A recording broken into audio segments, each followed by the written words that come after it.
Does the whole idea of a talking pitcher really hold water? That's something I'm sure we've all asked ourselves at some point. That's something I'm sure I've asked myself at some point. So I've watched more Kool-Aid commercials and read more comics than anybody probably should, and have come to some pretty startling conclusions. The Kool-Aid Man is a thermodynamic puzzle which I hope to solve by fitting him into a phase diagram, exploring when the interior of his body goes through the solid, liquid, and gas phases.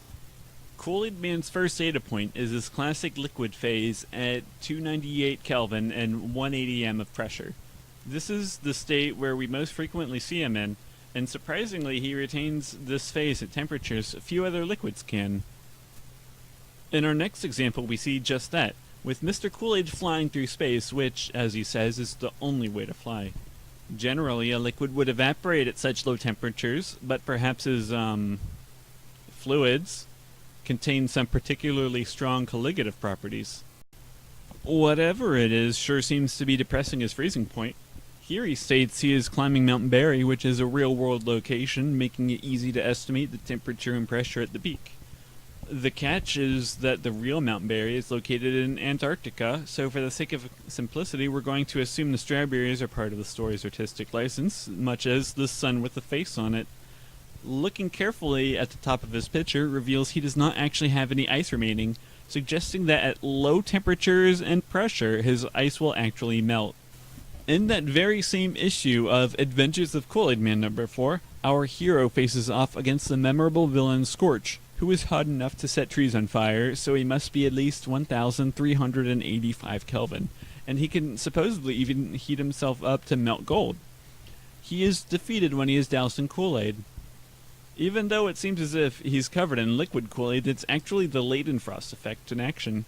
A layer of liquid Kool-Aid is resting above rapidly evaporating Kool-Aid, which shows that it must be a gas at temperatures equal to or greater than 1,385 Kelvin. Kool-Aid Man's triple point is worryingly close to standard temperature and pressure. After taking a bite of extra hot salsa, the juice in his head begins to boil, while his ice remains solid during the entire dash home. Capsaicin is the chemical in chili peppers which produces a hot sensation in humans, but they don't actually raise the temperature of the mouth. Clearly something is going on to boil his brain, so I've taken this at face value and set his triple point at slightly above room temperature. Here's the diagram that I believe best represents the phases which Kool-Aid Man takes at different temperatures and pressures.